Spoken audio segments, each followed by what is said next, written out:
ticks towards the February 23rd rescheduled presidential and National Assembly elections, key players in the electoral process continue to make last-minute preparations for the smooth conduct of the exercise. For INEC, which is the electoral umpire, deployment of human resources and materials have been intensified. Similarly, political parties and candidates have also increased mobilization of their agents and the electorate to ensure they troop out and cast their ballots tomorrow. Now, available statistics show that the highest percentage of voter turnout was recorded in 2003, with about 69.1% since the first general elections that ushered in the current democratic governance in Nigeria.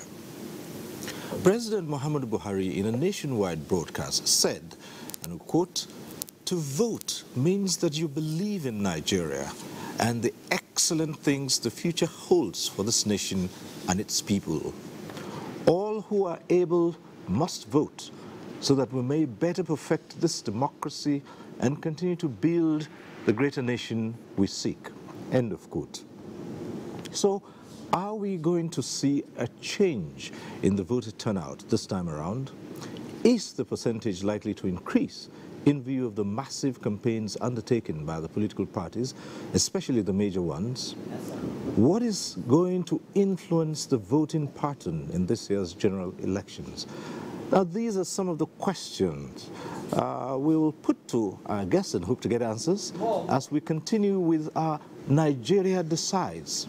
But one issue that generated concern in the electoral process is vote buying or trading, or see and buy, as some key players call it.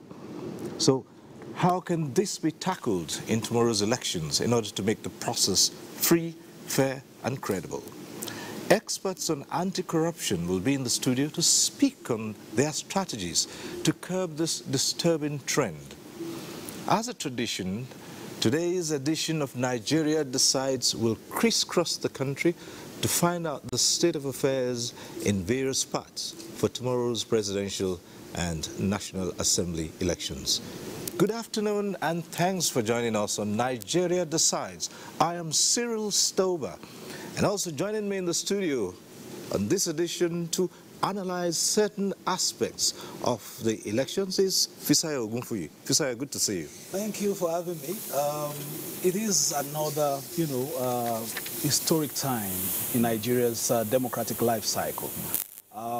Elections end a cycle and start another one. Right. It's also a period where, citizens come together to say, okay, these are the people we want to steer the ship of state for the next 4 years. So Nigerians are excited, and from the feelers, they are willing to go again. All right, and I know that you've been keeping tabs on some vital statistics regarding the election. So we'll call you the Mr. Statistics at a good point in time, right? Yes, paid statistician. Okay, well, we'll do that.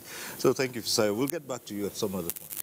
Well, we will also have some analysts who will be taking us through and giving us their ideas of the various preparations.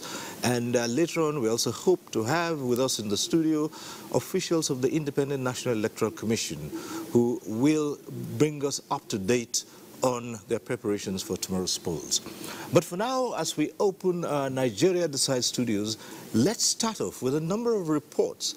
This one particularly is on the evolution of the political situation and climate in Nigeria, the presidential system, and what it portends for the nation. This is the first report we're taking tonight, and this one on the presidential system of government is by Dele Atumbi. October 1960, the colonial masters bequeathed to Nigeria a parliamentary system of government. This is a system of government where a sort of fusion between the parliament and the executive arms of government, as well as prime minister and ministers, emerging from among the members of parliament. At the time of independence, Nigeria operated on regional basis, having the central government alongside western, eastern, and northern regions. The dream of the founding fathers was a great Nigeria where the needs of all citizens will be met. The peoples of Nigeria must at the same time be guaranteed their freedom. It shows that there's one country with the strength of its conviction which not only denounces genocide, but at the same time espouses the right of people to self-determination.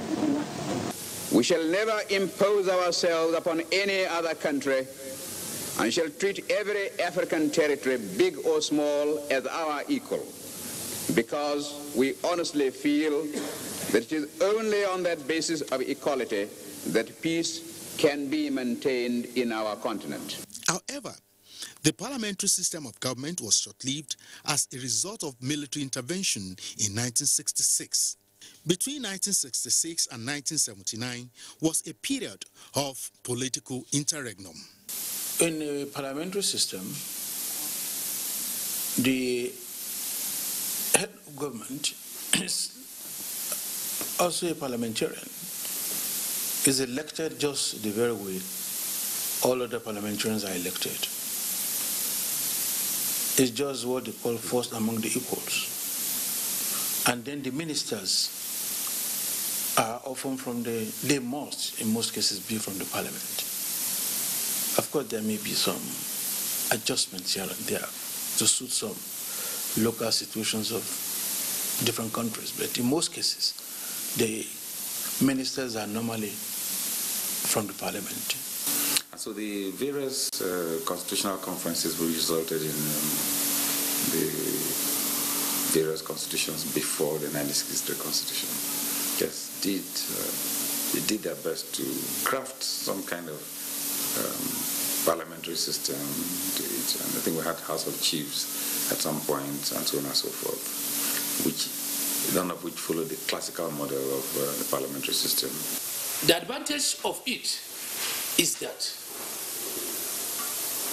it saves cost, because first and foremost they see themselves as parliamentarians. Whatever is the problem that they are going to discuss of government, they bring it to the floor of the parliament and discuss it. And then they will take what is called a collective decision. Nigeria in 1979 introduced another system of government when the country returned to a civil rule with the adoption of the American presidential system. Tagged the Second Republic, Alhaji Shehu Aliyu Usman Chagari emerged as the president. This system of government operates on the basis of the principle of separation of powers, with the executive, legislature, and judiciary as the distinct arms of government. The most striking feature of the presidential type is where those parliamentarians come together, but they do not elect anybody within them to exercise executive powers, but they just elect one of them to be the chief amongst all of them in relating to the executive system branch of the government, who is directly elected by the people. So in a presidential system, you have a president who is directly elected, while in a parliamentary system of government, you have someone who is elected by his peers to exercise executive powers. It has enhanced the accountability process, whereby every president should know that I am accountable to the people who voted me, not only to the members of the parliament who voted me in parliament to be a prime minister. The dreams of our founding fathers was a very tall dream, a legal one. They have a dream, a very tall dream, looking at a Nigeria that will outlive them. They look at a Nigeria that every citizen of this country will be proud of it. Though the Second Republic was truncated in 1983, between 1999, when the Third Republic commenced, and now, observers say Nigeria has maintained a presidential system of government with meaningful development in all sectors. In Abuja, Dele Atumbi, NTA News.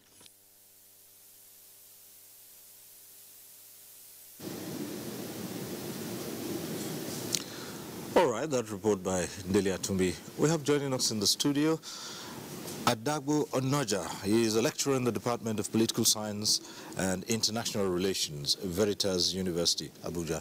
Thanks for joining us. Thank you. All right, let's start off by asking your impressions about the build-up, the preparations for these postponed polls, which will now take place tomorrow.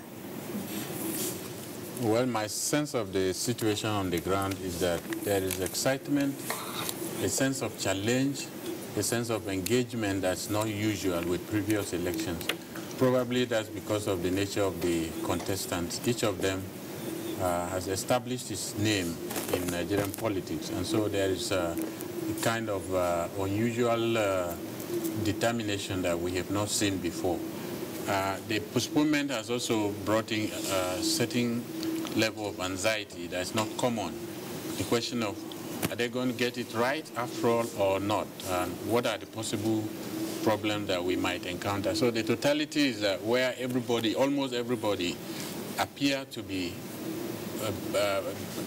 concerned about the election and how to get it right, from the top to the bottom, especially if you watch pronouncements at the top, and if you watch the social media where the lower people like us are. So at all levels, you see a lot of activity going on. What it you translate to, I don't think anybody will tell you exactly, but that's a considerable deal of activities are going on. In that context, would you say that the postponement helped in building more awareness, or, as some people had said, it somewhat dampened the spirits of the electorate and the general populace who might react with some apathy? From the level of my own engagement, I would say that people have been able to convert disappointment and the shock with the postponement into something, into a higher level of engagement with the process. All right. One trend we've noticed is that a number of people who registered as voters may not necessarily turn out to collect their PVCs. And going beyond that, those who actually collect might not go out and cast their ballots. What's responsible for this trend? Well, even in the best of times, that's not very unusual. It's never possible in any society, no matter the level of development, to have everyone who registered go to vote or who collected PVC go to vote. There are many intervening variables that could explain that. The integrated nature of modern society is such that things happening far away could also make it possible for you to go and vote, or at the last moment make it impossible for you not to vote. The question that will be important is whether the numbers that are not going to vote will be substantial enough to question the outcome of the election. Right now, INEC is releasing about 72 million, which is less than the 84 that we were told registered. And so 72 taken away from 84. So if at the end of the day, let us say that 60 million are able to vote out of 200 million Nigerians, I don't know what the mathematicians will say, but you can decide whether it measures Nigeria's voting capacity or not by looking at how many people voted before. I think in 2015 it was 69 million or thereabout. Right. So basically there still has been an improvement. So an improvement of about 5–10 million on top of 2015 may not be remarkable, but it's still stable. Now let's look at the key players, the politicians themselves. Would you say they have adequately discharged themselves in the build-up to the polls? Well, I don't know what the opinion of one individual can speak to in respect to that question. A bit difficult, but the politicians cannot. The expectation is that as leaders, they will set the pace. They will define national consciousness. Whether they have done that is contentious, and I think this is the most contentious, in the sense that now we have moved from politics of empirical arguments to ideological argument. Mm-hmm. This man represents this, that man represents that, this guy is bad, this guy is good, that sort of thing. So you have people taking very combative positions, which I think is good. So there has been I would say there has been an improvement in that regard. The ideological orientation that is shaping the current reckoning with the two leading candidates. Okay, I see. Well, you're the in-house statistician, Fisayo. So. Well, you look at the size of Nigeria and the daunting task that is confronting INEC. We're talking about 768 square kilometers of land.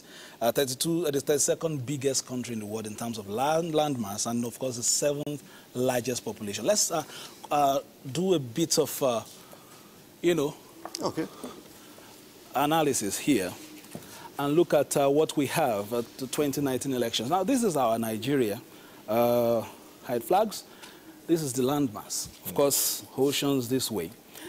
You look at the basic facts surrounding these elections, and of course, you have the presidential, 73 candidates, gubernatorial, that's in a couple of weeks, 29 states, of course, up for grabs, and then we have 1,068 candidates. The Senate, 109 seats, of course, those who understand that know that 3 senators per state, and then 1 for the FCT, making it 109, and 1,094 candidates for this one. And of course, the big house, 360 House of Representatives members seats up for grabs. Some, of course, wishing to return. Those jostling for it, we have 4,608 candidates of different parties jostling for that position. State houses of assembly, of course, they'll be waiting to see how the elections turn out this time, to see maybe that could influence theirs in 2 weeks' time. 991 seats and 14,785 seeking employment in the House of Representatives, in the State House of Assembly, and of course the FCT Area Council, 68 vacancies, 806 candidates. Let's look at some of the breakdown of ages, because that has been something that, has interested people. A lot of people have said, okay, the youths and the women have not participated enough. The youths have been used more like cannon fodder and during elections and all that. But we are seeing perhaps a better representation of younger candidates this time. Let's start with the big house, like I said earlier. Let me see if we have the Houses of Assembly. Let's first look at the data here. First of all, to look at the number of political parties, we have 91. Right. That's huge. Of course, some candidates, some tune it over for others. You think that's going to be a problem for the electorate? 91. The names are already on the ballot. Okay. INEC says it's too late, so we are going there. And the number of registered voters, like our guest said earlier, 84 million. And we are expecting, of course, 7 to 2 million. Right. 11 million plus 11,228,000 not picking up their PVCs. That's about 13.3% of the overall number of registered voters. Of course, constituencies that INEC is serving is 1,558. Number of LG is 774. So you can see the breakdown shows exactly the task before INEC, of course, and its ad hoc staff. They were already on location last week. So we see how that pans out. Let's look at some of the, ages, as I said earlier. Let's see, for instance, the Senate very quickly, because that is seen as perhaps where the experienced hands are. Now, the Senate, looking at, candidates between the ages of 30 and 40, those days you see them more like councillors and all that. Right. But you see 30 and 40, the age bracket, you see 621 candidates, representing the largest chunk of candidates for the Senate this time around, and that is about 33.26%. 41 to 50 has about 527, that's 28.23%. 51 to 60, 497 candidates, and that's 26.62%. And then 60 and above, the experienced hands, the veterans, you have 222 candidates, and that takes 11.89%. Now, in terms of, projecting and looking at the fortunes or likely fortunes of this candidate, you can perhaps capture that completely. But most of the incumbents, the people staying on the seats right now, are in this lower part of the statistics. They are the ones that are occupying the big seats now at the red chamber. So the younger ones are trying to get their heads in. So what one might ordinarily think is if you have a decrease in the percentage of the above 60s who are aspiring to get into the red chambers, it might seem that the younger people standing up now and saying, we can be there. We can. That's what they're saying. They're saying we can do it, but we know that there's concept and there's actuality. Right. Because when you talk of, senatorial districts, they are much larger than the Federal House of Representatives because, of course, from every state you have 3 senators and then 6 members of the House of Reps.